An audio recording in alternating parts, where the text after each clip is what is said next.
여러분 안녕하십니까. 잘난체 하는 웃근입니다. 9월 28일인가요? 9월 28일 오전 11시 52분이네요. 네, 지금 그 네팔에 이어서 인도네시아에서도 거의 폭동 수준의 시위가 일어나고 있는 것 같습니다. 지금 이제 유튜브에 올라오는 내용들을 보면 저 전에도 한번 말씀드린 적이 있는데 저는 지금이 인류가 처한 아주 특이한 시점이다라고 보고 있습니다. 이거는 지금 이 상황은 그러니까 그 윤석열 대통령이 말씀하셨던 새로운 차원의 전쟁 상황이다라는 이제 그런 상황이에요. 지금이 저는 이제 굉장히 그 윤석열 대통령의 말씀에 동의합니다. 이 머리 좋은 웃구는 말이죠. 지금 그거를 전혀 인지하지 못하는 사람들이 많이 있어요. 근데 자연히 알게 되겠죠. 당연히 시간이 감에 따라서. 아직 그걸 인지하지 못하는 사람들이 있습니다. 미국은 지금 그 국방부를 트럼프가 전쟁부로 이름을 바꿨습니다. 미국이라는 나라에서 그런 변화가 일어났다는 것은 사실은 굉장한 의미입니다. 그것을 이해하지 못하는 사람들이 아직도 많이 있죠. 그렇지만 이 희망고문자, 희망고문 전문가는 지금이야 그렇지만 이제 다 알게 되겠죠. 서서히. 지금이 전시 상황이라는 걸. 이 전시 상황이라는 것이 인류 문화가 발전하다가 보니까 인류의 역사는 계속 발전하잖아요. 문화나 문명이 발전한다는 얘기입니다. 발전하다 보니까 이제 이 전쟁의 개념이 바뀐 거예요. 이제는 막 물론 이제 지금 아직도 그 재래식 전쟁, 뭐 서로 이제 뭐 총을 겨누고 총을 쏘고 대포를 쏘고 탱크를 동원하고 이런 이제 재래식 전쟁이 러시아하고 우크라이나에서 일어나고 있지만 한편으로는 이제 새로운 개념의 전쟁이 시작되고 있는 겁니다. 인류 역사상. 지금 이 시점에 그거를 트럼프는 잘 알고 있고 윤석열 대통령도 잘 인지하고 계셨던 것 같습니다. 우리나라로서는 행운이죠.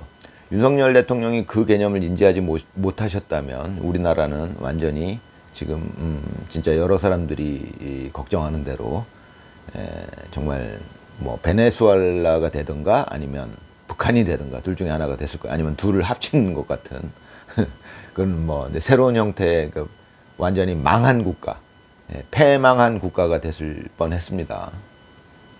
이 전쟁은 그만큼 인식하느냐 못하느냐 이 싸움이 될 수도 있어요. 이 전쟁은 새로운 개념의 전쟁이라 사람들이 전쟁이라는 사실 자체를 개념하지 못하는, 인지하지 못하는 그런 상태에서 적은 계속 몰래 전쟁을 수행하는. 그러니까 침략받고 있는데도 침략받고 있다는 자각을 잘 못하는 그런 식의 전쟁이에요. 그러니까 어떻게 보면 온 국민들이 자각하는 순간 이 전쟁은 끝납니다. 그냥 바로 이기는 거예요. 근데 지금 많은 수의 국민들이 자각을 못하고 있죠. 속고 있다는 겁니다. 그런 개념의 전쟁이에요. 제가 보기에는.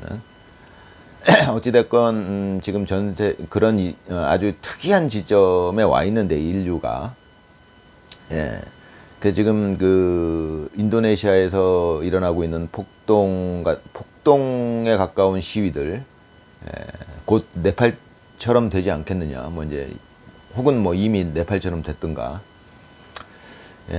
전에도 말씀드렸지만은 지금은 예전에는 예를 들어서 3.1운동 당시에 뭐 어느 지역에서 3.1운동 뭔가 그 일제에 저항하는 운동이 일어나면 그게 전국으로 퍼지게 되죠.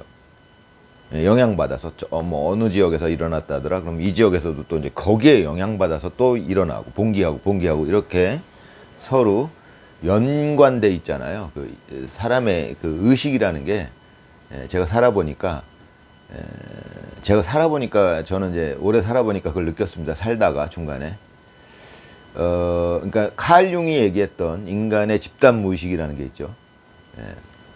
인간의 의식은 무의식 중에 다 연관되어 있구나, 연결되어 있구나라는 것을 저는 살다가 체험을 했습니다. 그래서 저는 지금 그걸 100% 확신하고 있어요. 그러니까 온 인류는 무의식 중에 다 연계되어 있다는 얘기예요. 예, 깊은 무의식일 수도 있으니까 이제 그게 밖으로 잘 드러나지, 자기가 의식하지 못할 뿐이지. 예, 저는 뭐 그거를 100% 확신하고 있습니다. 거의 100%. 예, 뭐 그렇기 때문에 어떤 지역에서 이제 봉기가 일어나면 거기에 영향받아서 또 다른 지역에서 또 일어나고, 그래서 이제 우리나라에서 뭐 전국적으로 3.1 운동이 일어나고 뭐 그런 일들이 많이 생겼었잖아요. 역사적으로 우리나라 이제 근대사를 보더라도. 저는 이제 역사에 무지한 뭐 거의 잘 무식한 사람이지만 역사에는 특히 관심이 없었어요. 제 개인적으로는. 그냥 주소들은 풍월루만도 대충 그렇습니다. 그게. 그렇다면 지금은 시대는 어떤 시대냐? 뭐 유튜브도 있고 SNS도 있고 전 세계 이제 인류의 문명이 발전한 결과죠. 문명이 발전하다 보니까 여러 가지 통신 수단이 발전을 했어요, 지금은. 그래서 전 세계 어디 있던 다 사람들은 서로 연락을 할 수 있고 대화를 나눌 수 있고 화면을 볼 수가 있는 시대가 됐습니다. 그러다 보니 당연히 어떤 국가에서 일어났던 일이 다른 국가에 당연히 영향을 미치겠죠. 그러니까 네팔에서 일어났던 시위는 인도네시아에 영향을 미치고, 그래서 세계 각국에서 자꾸 그런 시위가 일어날 수 있다는 얘기입니다. 예전에 전국에서 일어났, 그러니까 5, 60년 전에는 그게 불가능했어요. 저건 남의 나라 일이에요. 거의 단절돼 있으니까, 연락 수단이 별로 없고 하니까 굉장히 지금에 비하면 거의 차단돼 있다시피 한 겁니다. 지금은 거의 다 연결돼 있는 거예요, 전 세계가. 그래서 지구촌이란 말이 이제는 뭐 너무 자연스럽게 이해되는 시대죠, 지금이. 그러다 보니까 지금 네팔에서 일어난 상황, 인도네시아에서 일어나는 상황, 또 어느 나라에서 이제 어떤 상황이 일어날지 모르죠. 거기에 이제 우리나라는 어떻게 영향을 받을 것인가라는 부분이죠. 저는 당연히 영향받는다고 봅니다. 다행히 저는 제가 예측하기로는 이제 이 무식한 uk군이 예측한다고 뭐 맞겠습니까만은, 이 무식한 uk군이 예측하기로는 네팔이나 인도네시아처럼 폭력적인 시위가 발생하기는 쉽지 않다. 제가 보기에는. 대신 좀 차원 높은 수준의 어떤 국민의 정신적 봉기가 일어날 것이다. 저는 그렇게 보고 있습니다. 그러니까 그 개념이랑 비슷하죠. 전쟁이 지금 현재 이 지구상에 인류가 도달해 있는 의식 수준이라는 게, 한쪽에서는 재래식 전쟁이 일어나고 있어요. 물론 그 전쟁에서조차 예전보다 발전된 무기들이 사용되고 있습니다. 좀 뭐 달라진 개념들이 있긴 하죠. 그렇지만 전체적인 틀에서 봤을 때 재래식 전쟁이라는 건 마찬가지예요. 그러니까 무력이 충돌하는 거죠, 서로. 사람을 죽이고 죽고 이런 겁니다. 총으로 쏴 죽이고. 예. 근데 지금 뭐 드론이라는 새로운 어떤 무기들이 등장하면서 예전에 총칼로 전쟁하던 시대, 그러니까 그런 시대에 발생했던 전쟁의 양상과는 좀 달라졌죠. 그런 측면은 있지만 큰 틀에서 봤을 때는 역시 재래식 전쟁이에요. 근데 제가 말씀드리는 거는 윤석열 대통령이 얘기했던, 트럼프가 얘기했던, 트럼프는 잘 인지하고 있습니다. 그 전쟁을, 그 전쟁의 개념을. 그게 머리가 좋은 거예요. 윤석열 대통령도 그걸 인지하시고, 굉장히 일찍 인지하시고, 또 이제 그 하늘이 개입했다는 거는 그걸 빨리 인지한 사람을 대통령으로 앉혔다는 거죠. 예. 윤석열 대통령이 그걸 인지하고 계셨기 때문에, 또 애국자셨기 때문에 그런 걸 온 국민에게 계엄을 통해서 알리신 겁니다. 그걸 알리기가 쉽지가 않아요. 이 전쟁은 그런 전쟁, 새로운 개념의 전쟁. 아느냐 모르느냐 이 전쟁입니다. 이건 무력이 충돌하는 그런 전쟁이 아니에요. 그러다 보니까 지금 우리나라가 지금 굉장히 그 위험한 상황에 처해 있었는데, 저조차도 잘 모르고 있었죠. 우리나라가 그만큼 위험한지. 그런데 이제 윤석열 대통령은 그거를 충분히 인지하고 계셨고, 자신이 할 수 있는 최선의 방법, 그러니까 최고의 효율적인 방법을 써서 온 국민에게 알리신 겁니다. 계엄이었죠. 물론 다른 더 좋은 방법이 있었다면 좋겠지만, 이 세상에서 가장 머리 좋은 저조차도 만약에 윤석열 대통령의 입장이었다면 계엄을 했을 겁니다. 그 이상의 좋은 방법을 찾아내기가 어려웠을 거예요. 그렇게 효과적으로, 그러니까 피해를 최소화하면서 알려야 되거든요. 김문수 후보는 이제 옛날 분이라 그쪽 부분에 지능이 좀 떨어지는 겁니다. 이해가 좀 떨어지는 겁니다. 그러니까 김문수 후보는, 저는 김문수 후보를 계속 존경하고 있어요. 그분은 마음이 아주 존경할 수 있는 분입니다. 하지만 능력이 떨어질 수 있잖아요. 마음이 좋은 분도 능력은 떨어질 수 있는 겁니다. 능력 때문에 존경하는 게 아니니까요. 김문수 후보는 그걸 이해하지 못하셨던 것 같습니다. 그러니까 나는 계엄에 반대한다. 애국자들 중에 계엄에 반대한 분들이 많이 있어요. 그분들은 그걸 인지하지 못한 거라고 저는 봅니다. 이게 전시 상황이라는 걸 인지하지 못한 겁니다. 이게 전시 상황이라는 걸 인지한다는 것 자체가 지능이 필요해요. 굉장히 어려운 개념입니다. 그러다 보니까 전 세계에서 두 번째로 머리 좋은 트럼프는 당연히 인지하고 있었고, 제가 보기엔 윤석열 대통령은 트럼프와 견줄 만한 지능을 갖고 계신 것 같습니다. 잘난 체 하는 우군입니다. 아무튼 그런 상황인데, 그 인도네시아에서 지금 그 큰 변화가 일어나고 있고, 우리나라에서도 이제 큰 변화가 일어나고 있는데, 제가 말씀드리는 것은 양상이 좀 다를 것이다. 제가 예측하기에. 그러나 큰 그 혁명 같은 변화가 일어날 것이다. 그러니까 많은 국민들이 윤석열 대통령이 계엄을 선언한 덕분에 많은 국민들이 한꺼번에 이것이 전시 상황이구나라는 것을 인지하는 상황이 될 것이다. 저는 그렇게 보고 있습니다. 그렇게 되면 이 전쟁은 끝나니까요. 이 전쟁은 그러니까 이런 겁니다. 많은 국민들이 이거 계엄이 옳았었구나라고 느끼는 순간 이 전쟁은 끝납니다. 이재명 정부는 무너질 수밖에 없죠. 이재명 당선자가 거짓말쟁이였구나 이거를 아는 순간, 지금 많은 우리나라 국민들이 이재명 당선자의 말을 그대로 믿고 있다는 거예요. 물론 그 숫자가 굉장히 줄어들고 있어요. 지금 급격히 줄어들고 있는 겁니다. 지금 제가 보기엔 거기에는 이제 제가 여러 번 말씀드렸던 이재명 당선자가 만약에 대통령이 되지 않았다면, 그러니까 어찌됐건 대통령이 됐어요. 저는 이제 부정선거로 됐다라고 보는데, 거기에 이제 많은 그 부정적인 세력들이 합세를 해가지고 이재명 당선자를 대통령을 만들었어요. 근데 저는 그 일조차도 하늘이 하는 일이다라고 늘 말씀드리는 건데, 그렇게 저는 해석하고 있다라고 말씀을 드리는 겁니다. 그러니까 이재명 당선자가 만약에 당선이 되지 않았다면, 쉽게 얘기해서 윤석열 대통령이 헌재에서 8대0 인용 판결을 받지 않고 만약에 대통령으로 복귀하셨다면 이재명 당선자는 대통령이 안 됐을 수도 있습니다. 영원히. 다음 차기 대선에서도 다른 이제 후보한테 빌려서 윤석열 대통령이 많은 일을 하셨을 테니까요. 그런데 이제 그렇게 됐을 때 한 가지 단점이 뭐냐면, 이재명 당선자한테 속았던 사람들이 다시 깨어나기가 쉽지가 않다는 겁니다. 계속 억울한 마음을 갖게 된다는 거예요. 우리 정말 이재명 같은 사람이 대통령을 한번 했어야 되는데라는 그런 억울한 잘못된 마음을 계속 유지하는 사람이 숫자가 엄청나게 유지됐을 거라는 얘기예요. 그게 우리나라 정치의 발전을 계속 발목을 잡았을 거고, 이 전시 상황에서 결국은 옛날에 뭐 빨치산으로 그 잠입했던 그 많은 공산당 세력들에 의해서 우리나라가 고통을 썼던 것처럼, 그렇게 만약 이재명 당선자가 결국은 대통령이 되지 못하고 물러났다면, 그 이재명한테 속았던 많은 국민들이 그 억울한 마음을 계속 갖고 있었을 거예요. 그것은 예전에 빨치산보다 훨씬 큰 세력으로 작용을 했을 거예요. 우리 사회에 계속적으로 골칫거리로 남았을 겁니다.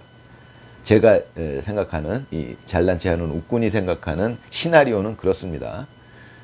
그런데 참 다행인지 불행인지 저는 이제 그거를 하늘이 하는 일이라고 생각하는데, 결국 이재명 당선자가 당선됨으로써 온몸으로 증명해내고 있습니다. 내가 거짓말쟁이였다는 것을. 그럼에도 불구하고 아직도 속는 사람들이 많아요. 근데 그들은 자꾸 깨어나겠죠. 그럴 수밖에 없잖아요. 지금 이재명 당선자가 3개월 만에, 불과 100일 만에 해낸 그 놀라운 업적들 있죠. 정말 세계의 어떤 대통령도 해내지 못했던 일들을 지금 수없이 해내고 계십니다. 그분이. 145개국 정상들이 모인 만찬장에 이재명 당선자만 빠졌어요. 정말 멋있지 않아요? 그 어려운 일을 늘 해내십니다. 아주 연속적으로 해내고 계세요. 아주 정말 평생 어떤 대통령도 한 번 해내기도 힘든 일을 지금 수없이 해내고 계십니다. 이제 그런 과정 속에서 이재명 당선자를 지지했던, 속았던 거죠. 이재명 당선자가 외교 천재다라고 믿고 있었던 우리나라 국민이 엄청난 숫자였어요. 여러분들도 다 아시다시피. 이재명 당선자는 외교 천재다. 정치의 천재다. 우리나라의 위대한 대통령이 될 것이다. 역사의 가장 빛날 대통령이 될 것이다. 그렇게 믿고 있었던 국민들이 한두 명이 아니었습니다. 오죽하면은 그걸 바탕으로 부정선거까지 더해져서 대통령까지 됐겠습니까? 대단한 능력을 가진 분이에요. 정말 어려운 일들을 수없이 해냅니다. 그분이. 예. 그런데 100일 동안 그 수없는 업적을 보면서 이제 그분들이 안 깨어나면 이상한 거죠. 생각해 보십시오. 그 어려운 일들을 그렇게 해내는데 어떻게 이해를 못합니까? 아직도. 예. 그래서 이제 지금 많은 분들이 깨어나고 계신 거죠. 그 현상은 계속 반복될 것이다. 결국 이재명 당선자는 외교 천재라고 했던 사람들이 지금 한미 통상을 하고 나서 우리나라 강유정 대변인, 참 대변인이 그게 뭡니까 그게. 저 같으면은 이재명 정부에선 절대 일을 안 합니다. 그 일을 하는 것 자체가 그 사람 사상이 이상한 사람이에요. 예, 마음이 욕심에 가득 차 있는 사람입니다. 강유정이고 뭐고 그건 저는 진짜 욕 나옵니다. 아무튼 강유정 대변인이 했던 얘기가 뭡니까? 정말 문서화할 필요도 없이 잘된 협상이었다. 자, 이런 표현을 썼었죠. 예. 그런 것들이 그런 지금 말도 안 되게 진짜 어려운 일들을 계속 해내고 있으니까 이 정부가 예, 어찌 안 깨어날 수 있겠습니까? 예. 제가 보기에는 이렇게 느린 속도로 깨어난 그 이재명 당선자, 이재명 정부가 해내는 그 놀라운 업적들에 비해서 이렇게 늦게 국민들이 깨어난다는 것 자체도 저는 정말 신기해요. 야, 우리나라 국민도 정말 대단하다. 그렇게 놀라운 일들을 정말 연속적으로 해내고 계신데도 아직도 그거를 속고 계시는 국민들이 이렇게 많다는 거는, 야, 우리 국민들도 정말 놀라운 국민들이에요. 정말 놀랍습니다, 진짜. 아직도 이 정도로 믿고 있다니, 그 거짓말을. 예. 예, 한편으로는 그만큼 언론이 장악돼 있는 거죠. 예, 제가 우스갯소리로 말씀드리고 있지만 그렇게 이재명 정부가 정말 놀라운 일들을 해내고 연속적으로 해내고 있음에도 불구하고 이렇게 많은 숫자의 국민들이 아직도 속고 있을 수 있는 이유는, 그 중에 큰 이유는 MBC나 KBS나 뭐죠 JTBC 이런, 또 조중동 또 김어준 방송, 지금 유튜브의 힘이 강하니까요. 제가 보기엔 조중동보다는 유튜브의 힘이 더 강하다고 봅니다. 매블쇼 이런 것들, 이런 것들에 의해서 장악당한 우리나라 이 전쟁은 그런 전쟁이에요. 국민들을 어떻게 속이느냐라는 정신적인 전쟁입니다. 물리적으로 어떤 걸 이게 충돌하는 그런 전쟁이 아니에요. 신개념의 전쟁. 지금 윤석열 대통령이 말씀하셨던 그 전쟁이 이런 겁니다. 국민들을 어떻게 속이느냐는 거예요. 그러니까 제가 늘 말씀드리는 게 거짓말에 대해서 이해를 해야 된다. 우리나라 국민들. 거짓말이 어떤 것이냐. 굉장히 심오한 얘기가 될 수 있다는 얘기예요. 예. 아무튼 지금 사실은 우스갯소리로 말씀드리지만 우리나라 국민이 아직도 그렇게 이재명 당선자, 이재명 정부가 진짜 놀라운 일들을 연속적으로 해내고 있는데도 아직도 속고 있을 수 있는 그 기적적인 이 상황은 많은 부분 언론 장악에 있다라고 보여지는 거죠. 언론 장악에. 제가 늘 말씀드리지만 MBC가 가장 큰 역할을 하고 있다. MBC로 대표되는 저 좌파 언론들, 그러니까 저 언론들은 계속 국민들을 어떻게 하면 효과적으로 속일 것인가를 연구하는 사람들이에요. 그 전쟁입니다. 근데 이제 그 전쟁이 이 애국 우파, 정직한 사람들이, 그러니까 그것을 우파라고 칭하던 극우라고 칭하던 간에 제가 말씀드리는 건 정직한 국민들, 정의로운 국민들이 굉장히 수세에 몰렸었습니다. 지금도 아직 전세가 역전됐다라고 말할 수 없을 정도로 굉장한 수세에 몰려, 우리가 예전에 낙동강 이남으로 밀렸을 때처럼 윤석열 대통령이 8대0 인용을 당하고 그 다음에 감옥에 갇히고 정상적인 대통령, 그리고 가짜가 나타나고 이런 상황이 나타난 겁니다. 이건 이제 몇 년 지나면 온 국민이 다 알게 되고, 아우, 그때 그런 일이 있었어. 지금은 속고 있으니까 모르죠. 가짜 대통령이라는 걸 모르니까 대통령이에요. 그렇잖아요. 다 국민들이 다 아는데 어떻게 가짜가 대통령이 되겠습니까? 지금 우리나라의 진짜 대통령은 윤석열이죠. 근데 다행스럽게도 그렇게 밀리다가도 지금은 그래도 많이 회복을 했어요. 낙동강 이남까지 완전히 수세에 몰렸던 게 지금은 그래도 인천 상륙작전이 아직 일어난 거라고 볼 수는 없겠지만 비슷한, 지금 이제 거의 중앙 우리 한반도의 중부까지 치고 올라간 느낌이에요. 지금 이제 곧 넘어갈 겁니다. 완전히 저쪽은 이제 계속 밀릴 수밖에 없는 상황이에요. 왜? 국민들이 자꾸 알아가니까요. 그럴 수밖에 없어요. 진실의 힘이라는 게 그런 거예요. 진실의 힘은 시간이 가면 드러나는 자연적인, 그 물리학의 엔트로피의 법칙이라는 게 있습니다. 저는 뭐 이제 어렸을 때부터 그 물리학 쪽에만 관심이 있었던 사람이기 때문에, 물론 상식적인 수준으로 아는 거지만, 엔트로피의 법칙 뭐 대충 이과들은 다 알 거예요. 그냥 자연이라는 것은 가만히 놔두면 자연스럽게 평준화된다는 거예요. 그냥. 근데 자연은 그런 힘이 작용하고 있다는 게 엔트로피의 법칙이에요. 마치 중력이 있듯이 그냥 자연은 가만히 내버려 두면은, 예를 들어서 찬 공기와 뜨거운 공기는 그냥 섞이면서 평준화된다는 거예요. 자연스럽게 시간이 지나면서. 자, 똑같은 원리가 진실의 힘입니다. 제가 인생을 살면서 느낀 게. 진실이라는 것은 가만히 두면 그냥 드러나요. 거짓은요, 계속 거기다 뭔가 작업을 해줘야 돼요. 물리법칙이랑 굉장히 유사합니다. 그렇기 때문에 어찌됐건 이제 위기의 순간이 있었지만 결국 이재명 정부는 결국 이제 붕괴할 텐데, 저는 제가 바라는 건 이재명 개인의 붕괴가 아닙니다. 지금 우리나라를 장악하고 있는 저 민주당 세력, 그게 문제죠. 그게 지금 이재명이란 아주 걸출한 인물이랑 만나서 지금 거의 전성기를 맞이했던 것 같아요.